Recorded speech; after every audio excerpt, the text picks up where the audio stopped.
Order. It's a pleasure to welcome you to the third session of the committee's investigation into defence in the grey zone, looking at comprehensive national defence and looking at Latvia as a particular case study. It's a pleasure to have Mr. Garisons with us today.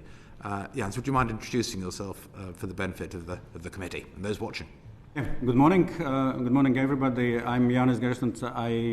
I was for almost 9 years the State Secretary or Permanent Secretary in the British system at the Ministry of Defence. And actually, during my term, we started the comprehensive defence or introduced it, and actually set the scene for many of those pieces what actually now lies as a foundation of comprehensive defence. It's a pleasure to have you with us today. Thank you for joining us. And Derek, I think you're going to kick us off. Yeah, thank you, Chair. Good morning. Can you explain what is meant by the concept of comprehensive national defence and how it has evolved from total national defence? Yeah, thank you. I think that we realized already somewhere around 2008 when the first Russians started the first war in Georgia that this different malign influence started against our society.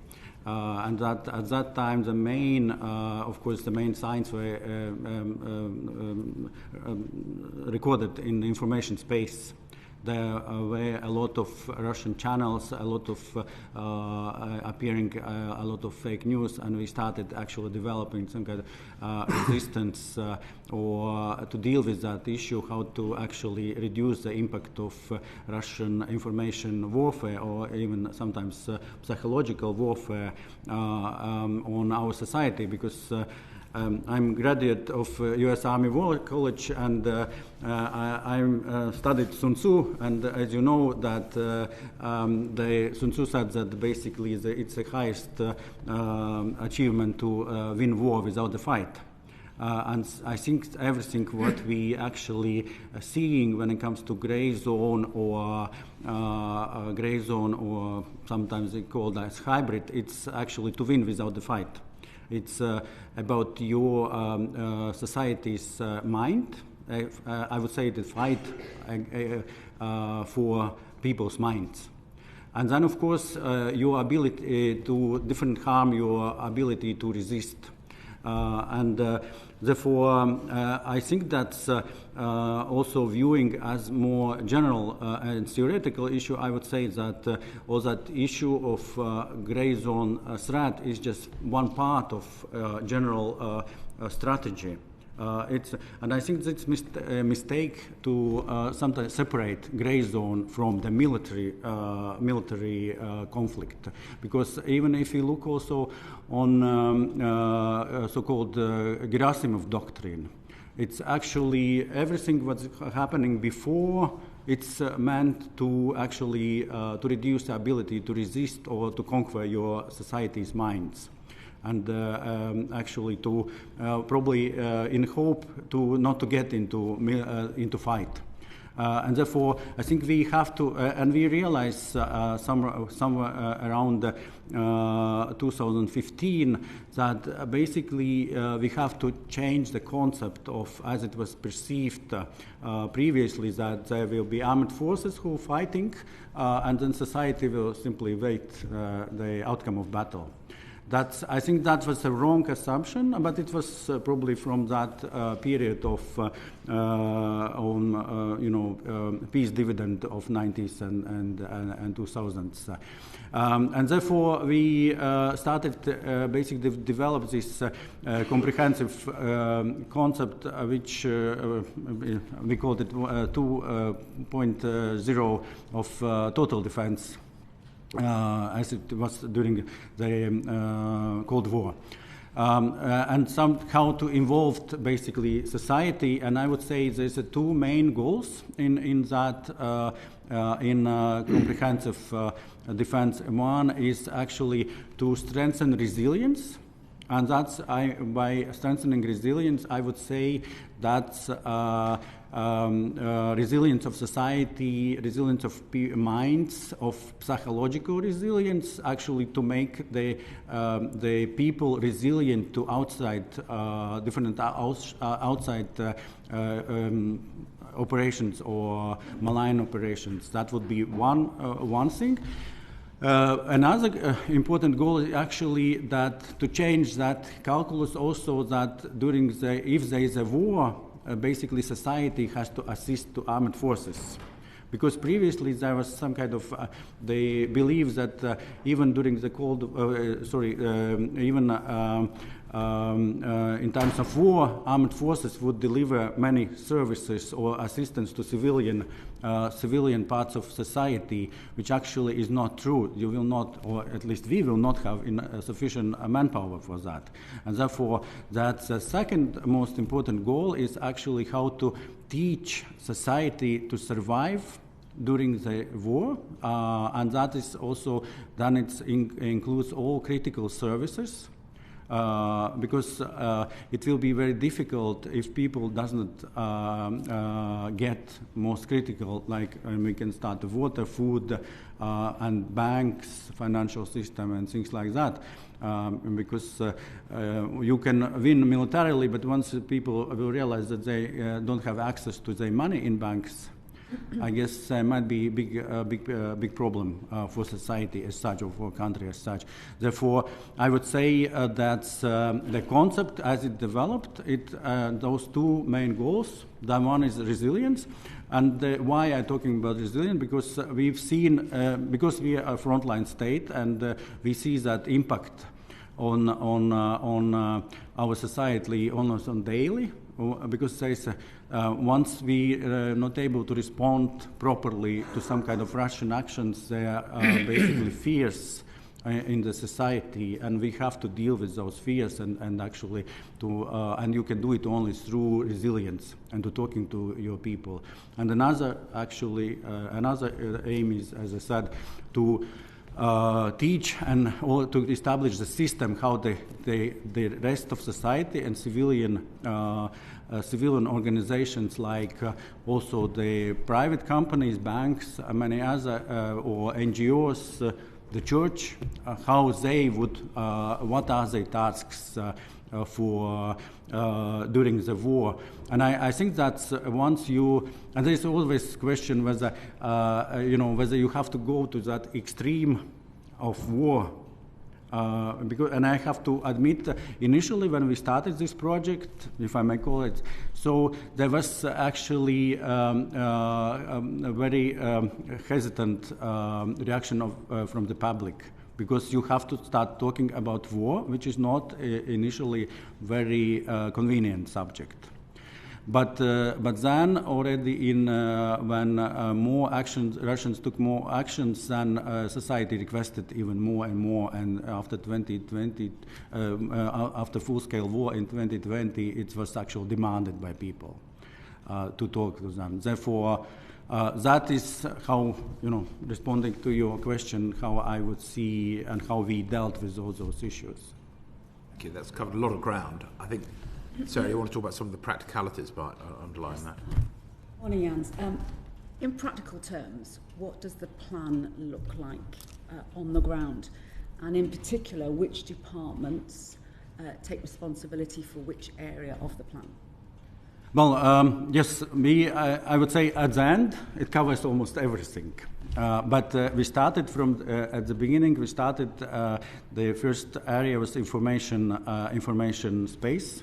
Where we try to secure, first of all, we try to establish a system where we can actually observe and we can actually recognize the hostile actions taken in our information space, and then react to those hostile actions, either psychological operations or information operations.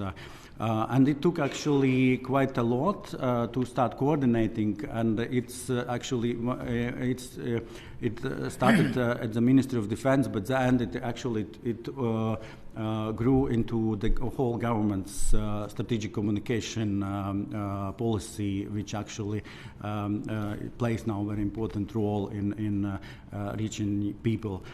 Then there's actually there's one, if I may put, there's one block of issues related to critical infrastructure. And what we also changed the previous notion of critical infrastructure, because we realized that it's that only the infrastructure as such, it doesn't play on all occasions that what we are looking for. And therefore we introduced also the notion of critical services. For example, you need probably not the bank itself, there is a critical infrastructure, but the service was provided by bank. And how the bank allows to basically to access the data. And we looked also on possible options if the country is cut off from the, let's say, from the outside internet, or if electricity, for example, the supply of electricity is damaged. And that was actually one area where also the central bank took quite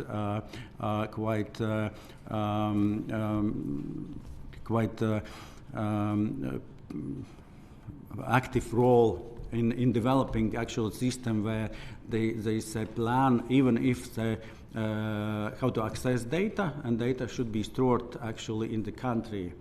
And also we developed internal internet exchanger, which actually will provide us with the option to have internal internet, at least even if the outside communication is lost, then we will be able to, at least on some basic services, actually to provide the internet. You've spoken a lot about psychological defence. Which department took responsibility for that, and what did they do? There's, well, in our case, that was, I have to say, Minister of Defense. That's because at the end we realized that people expected from Ministry of Defense explanations, because we are frontline state, and we have to basically give those explanations to people. And therefore, as I said, information, reaction to any kind of, and I would say there's a lot of need for proactive communication. You can basically counter those hostile actions if you communicate already proactively before. And then we organize a lot of seminars for different groups of society, like teachers, like regional leaders, for church. That's because we realize that the biggest problem is actually the lack of confidence and lack of knowledge, or vice versa. Lack of knowledge or communication from the government side creates lack of confidence. And once you start communicating, explaining to different society groups, then it's actually generates back this confidence. So the plan relies on trust and cooperative relationships with society and community groups. Exactly. How did you get that whole society buy-in for extremist organisations who perhaps don't share the government's beliefs of where the country should be going? Well, we invited a majority of basic organizations, but it was more on a voluntary basis. So nobody have obligations to do anything on that. But there are basically organizations what we are willing to cooperate, and actually a lot, and including organizations like church. They were very active on actually engaging and understanding their role in such critical situations. And the last, probably, we also realized it was already in 2016 that we need to have some kind of united educational base for the society, and therefore at that time the Parliament actually unanimously voted on introduction of defense curriculum in schools. And that's, I have to say, at that point, we as the Ministry of Defense were not happy because, it means we had to provide basically teachers for every school. And now there was the period of basically how the system introduced, and this year from September it will be first year when it will be mandatory for all schools to have this curriculum. And that's a base. Basically, there's a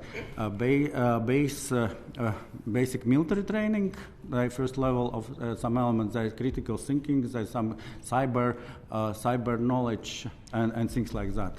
One last question then: how did you manage extremist organisations within Latvia who themselves could have been seen as a grey zone threat? Well, that situation a little bit different in Latvia as probably in the United Kingdom. We have mainly the Russian oriented. We had them, but after basically the war started, that's the Parliament amended law actually prohibiting those who actually support the war in Ukraine and who actually glorifies the Russian actions in Ukraine. And then many organizations who did it, they were prohibited after that. Okay. Because the hatred and the propaganda of war, it's prohibited. Thank you, Jānis. Yeah.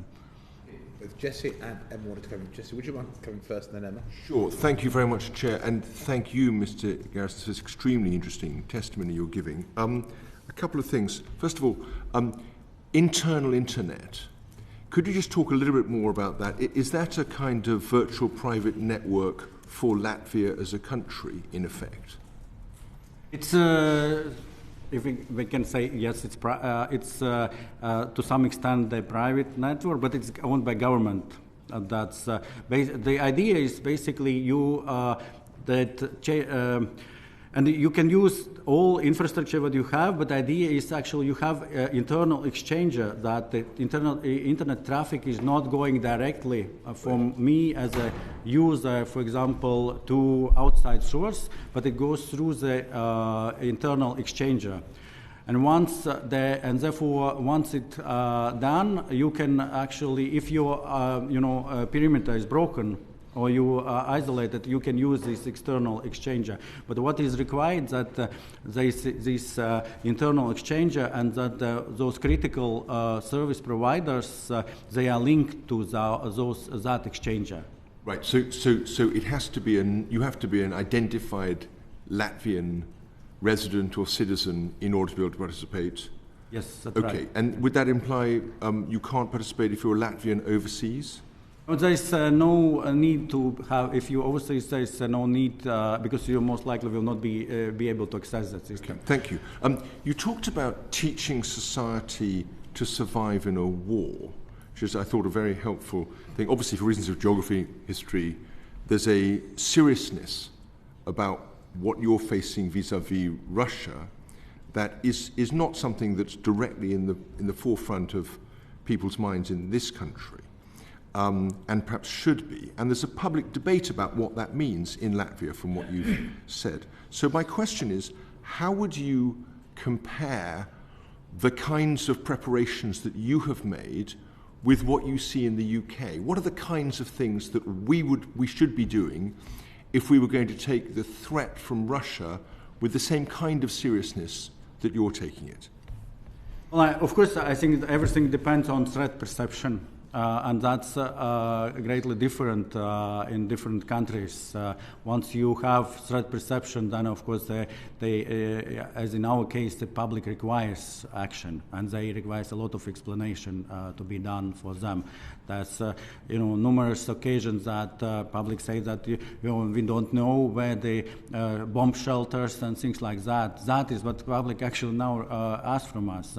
But when it comes to the experience, I think that there's a lot of issues when it comes to information warfare. Because there's a lot of, I think, malign influence going on through different media or fake news.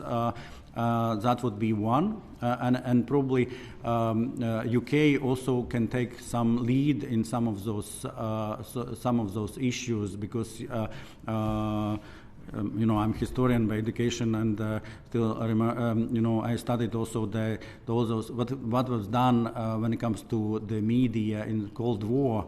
And broadcasting. I myself was 16 when I was listening to Voice of America and BBC, and it was actually, we could get it in 80s. That's one. And another thing I think is the critical infrastructure.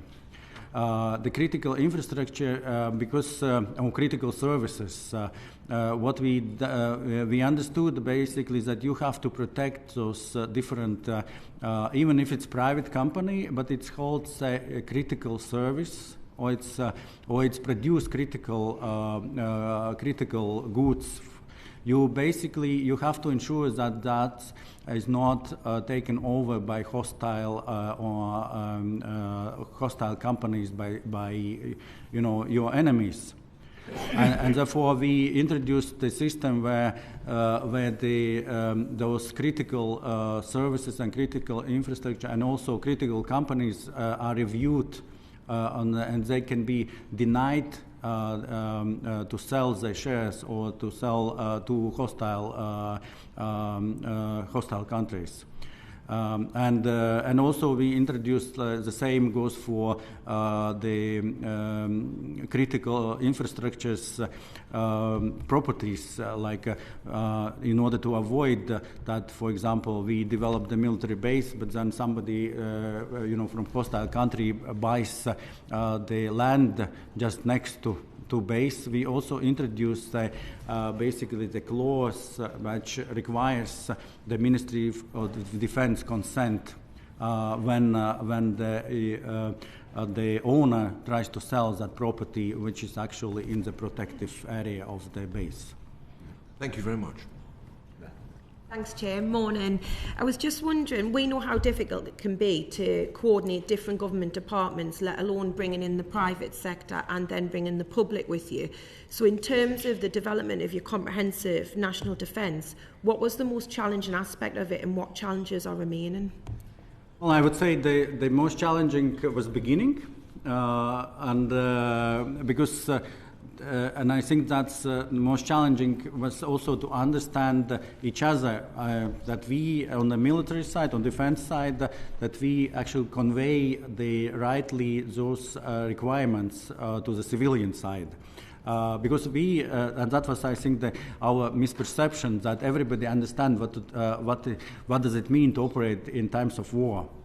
But as it actually appeared, no, it's not the case. And therefore, what we did, we developed one scenario of possible, and that declassified that scenario, and then we provided this scenario and all our assistance based to different groups, including private companies, and we facilitated different gamings. And through those gamings, they started to understand what does it mean to have continuity of work what does it mean to have to continuity of services and things like that, because otherwise they had issue of even understanding the core of that, what we require from them. And since that, we saw that basically more and more companies actually started to approach us once that ice was broken, if I may put so. They started actually very actively develop their own agenda already, and it was more easy than for example, the financial system and banks. They already now in the phase of developing the system where we would be where they would provide the payment card services, even if there is no internet connections, things like that. But that can be actually the problem not only for the war. It can be also a problem in any other scenario where you don't have electricity or something happens with internet. Thank you. Yes, I mean, clearly a lot of what you've been undertaking has been shaped by geography and history, both your geographical proximity to Russia and, of course, your being part of the Soviet Union, and therefore that creates a greater perception in society of threat and also necessary action. What I'm still trying to get a grip of here is where's the centre of gravity here? Where is the real driving force across society? Where does that lie within the system? Is there a National Security Council that drives that, or what? Oh, it's actually the Ministry of Defense. The Ministry of Defense, because you have to coordinate all those actions and to bring together. And we have had different exercises already since last 10 years, including the government's exercises. And the Ministry of Interior plays the leading role in civil defenses. But it's only coordinating all other, like the health system and the conflicting, let's say, for example, road use for military and civilian purposes and many others. But then the Ministry of Defense would take the leading role in coordinating that all the system actually works. And therefore we actually took over the Finnish example, which they have this Total Defense Council, which was also by ministers, chaired by ministers, and also another more executive by permanent secretaries. And in that framework, we actually then dealing with all those different issues, what actually comes, what raises comes up, but also there's a different committees where the let's say the Ministry of Transportation responsible for railway services and transport as such. But at the end, it's still coordinated by Ministry of Defense. That's very helpful to us in that. And a lot of that is about almost physical planning. And then also you referred earlier to Voice of America and BBC, and all of that structure during the Cold War, and even going back to the Second World War, where we had the political warfare executive, similar actions from the United States operating really right across the spectrum and across a wide range of society. Do you have any sort of capacity in that regard? And also, what is the extent to which it ranges much wider than normal civil service specialists? Bringing in journalists, bringing in people with political understanding, which, as you will understand much better than us, dealing with basically still a Leninist mentality, the political struggle is enormously important in that context. Well, I think that's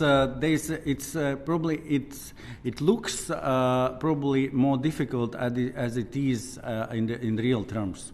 And when we started this comprehensive defense, my intention was to avoid as much of those paperwork as possible, because we sometimes in the European Commission produce a lot of papers, but one paper replaced by another review, and we don't get to the practical terms.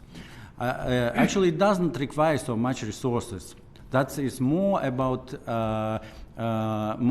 ability to, on the side of Defense Ministry, it's more about ability to formulate requirements. What requirements are needed for different organizations or private, and facilitate that process through gaming and actually engagements. It's not that requires a lot of money or a lot of human resources. And one final question. How does the traditional military react to this expansion and indeed change of role from what in many cases they would regard as proper soldiering?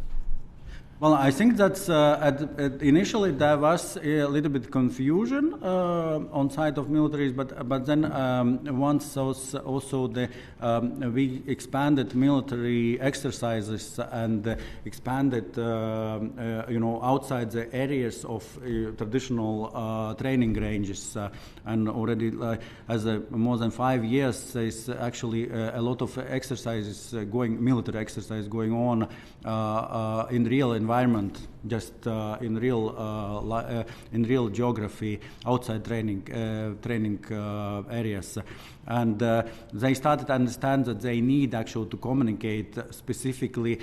For example, there's a lot of interaction is needed with the municipalities, because in our case the municipalities will be in charge of things like providing critical services, water, food, and also evacuation, for example, if evacuation needed. And then we also, I think, understood that there is a complete different meaning of civil-military cooperation, or CIMIC, as it's were used to previously in Afghanistan or Iraq. Basically, you have to, as a local commanders, you have to talk to people. Even if this operation goes on, you have to talk to people, and you have to talk to municipality and those who are in charge. Therefore, and of course, now since we also took decision to go back to conscription, that's of course will change also the calculus, because then more and more youngsters will go not only through that defense curriculum in schools, but also through conscription. Thank you very much. Thank you, Chair. Yeah. Can I pick up in terms of the role of reservists in the grey zone activity? I mean, what are their roles in terms of delivering the overall strategy? And we see reservists usually as members of, the armed forces who do, in quote, military activity. Are reservists used in your system across industry and across the piece?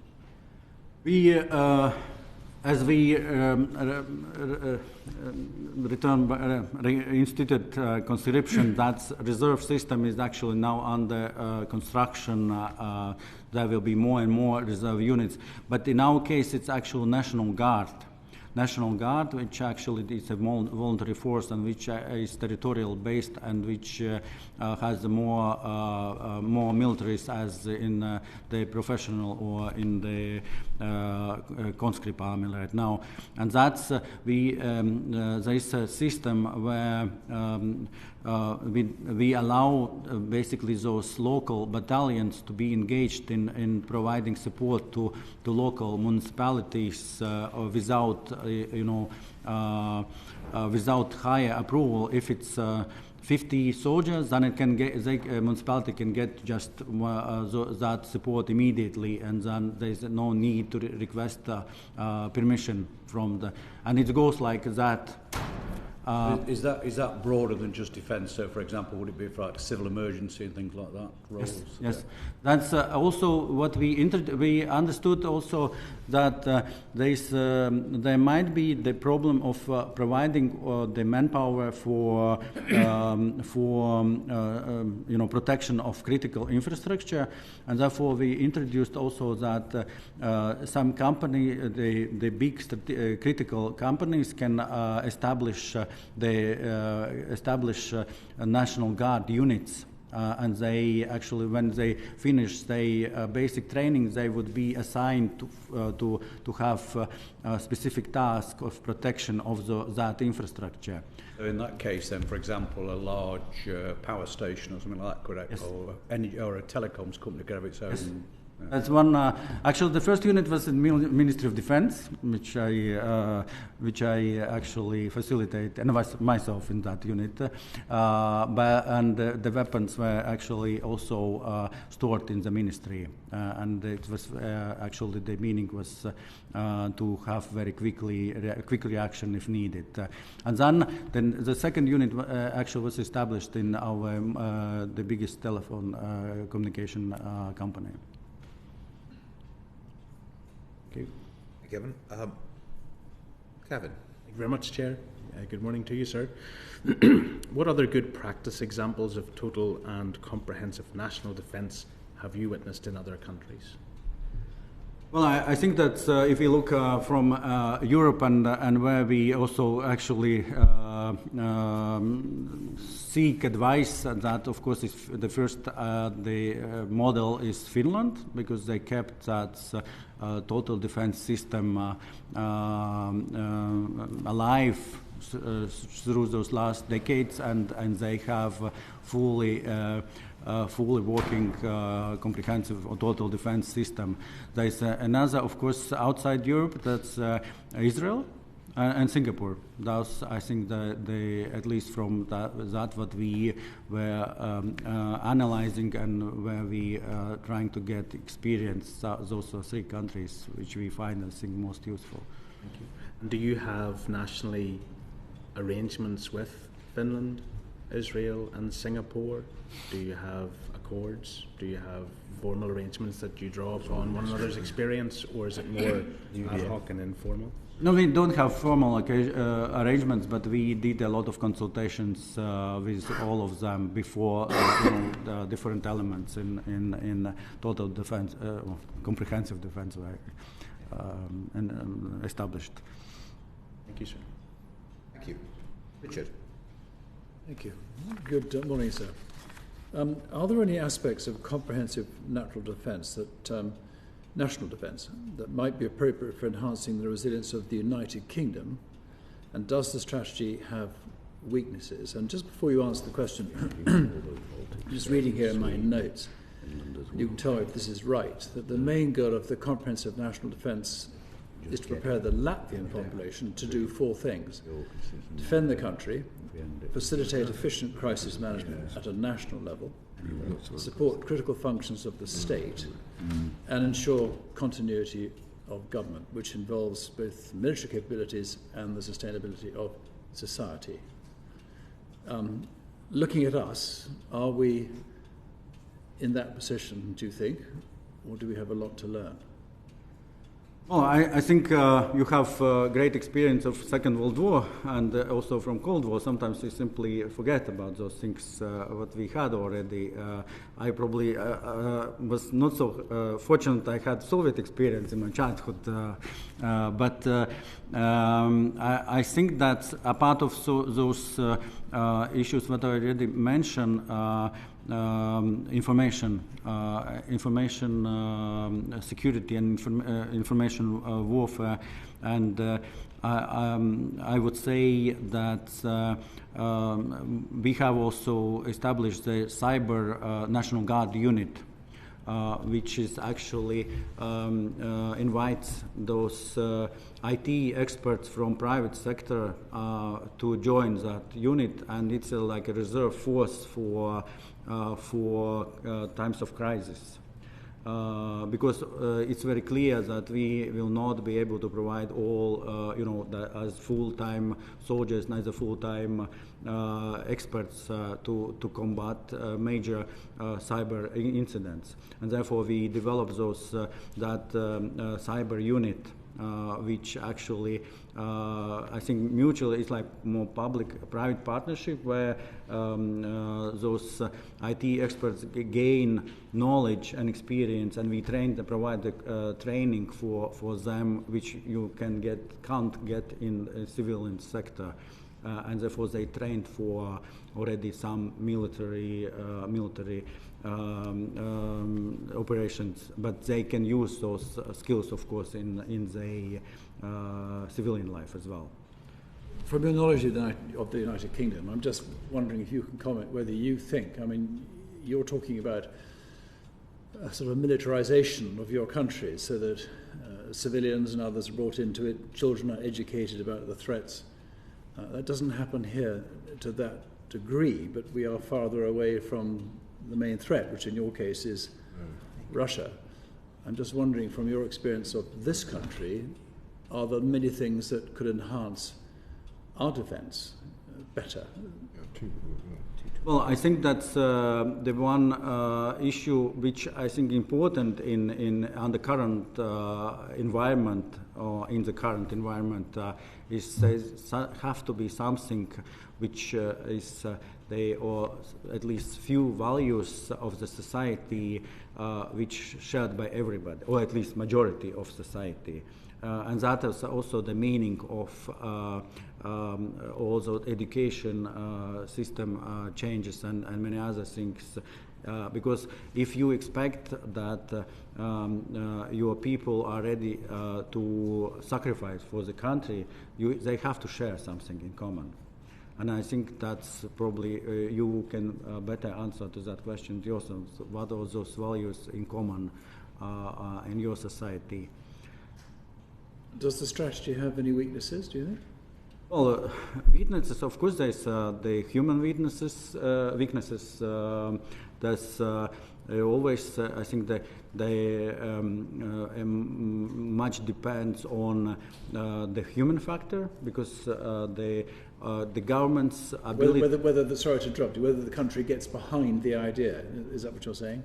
No, I would say more about decision makers. Right. Because at the end, we had this bad historical experience in 1940 when we had the army of 1,300,000 of and many other, quite capable militaries, but on political level it was actually decided not to fight Russians, and that's left quite significant trauma and in our perception, and therefore already 5 years ago the Parliament amended that the national security law, and now it says that basically units are obliged to fight if there is but it's because of psychological trauma, and units are obliged to fight if there is a military aggression on the country. They can't do. They have to fight according to the approved plans, and they might not be the centralized political decision to start resistance.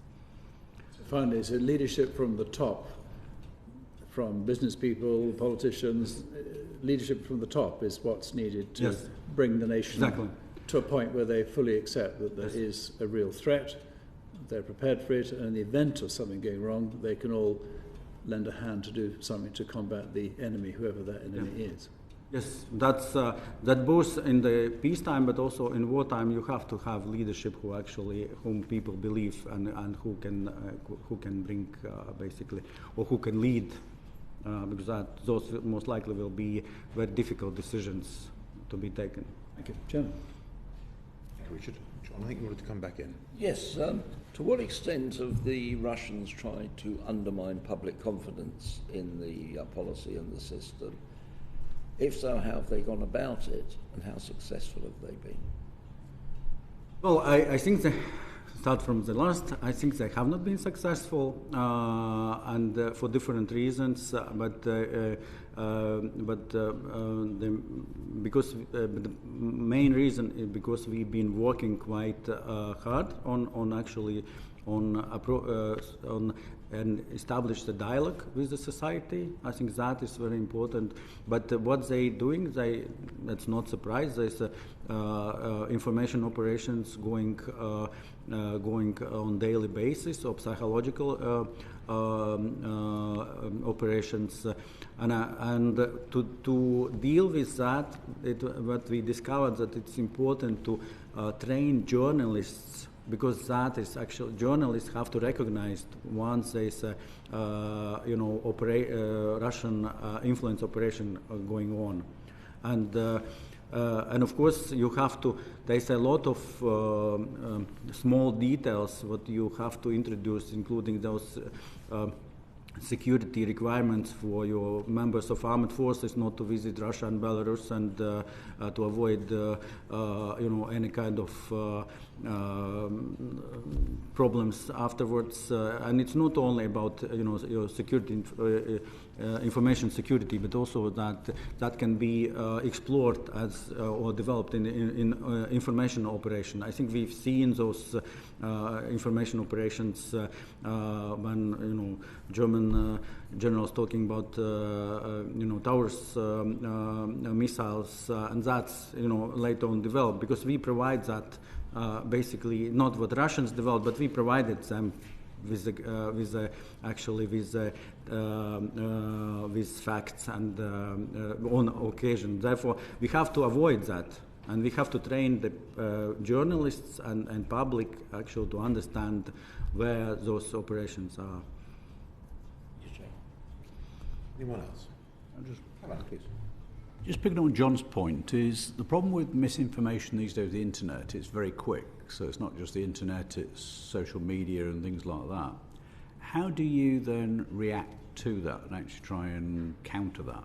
Because it's got to be done very quickly, hasn't it? Is that done centrally, or is it just because you've fed it into the ecosystem of people?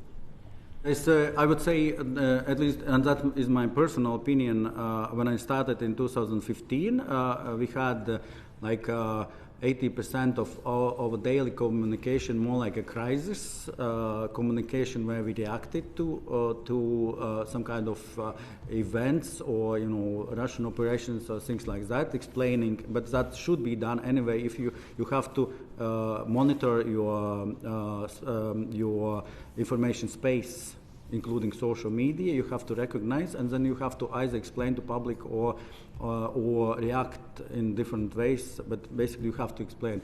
But the most important, I would say, is to have proactive communication and to inform already in advance on many things. Because if your public is informed, or our public is informed, then they will not pick up some kind of strange article. And then when I finished, I would say the situation was vice versa. It was 80% of proactive communication, and then 20% of crisis. And I would say that is the most important tool to combat any malign information, information operations. Because simply, once your people not react to that kind of articles, like for example, I think that's my most famous is the U.S. think tank Rand developed this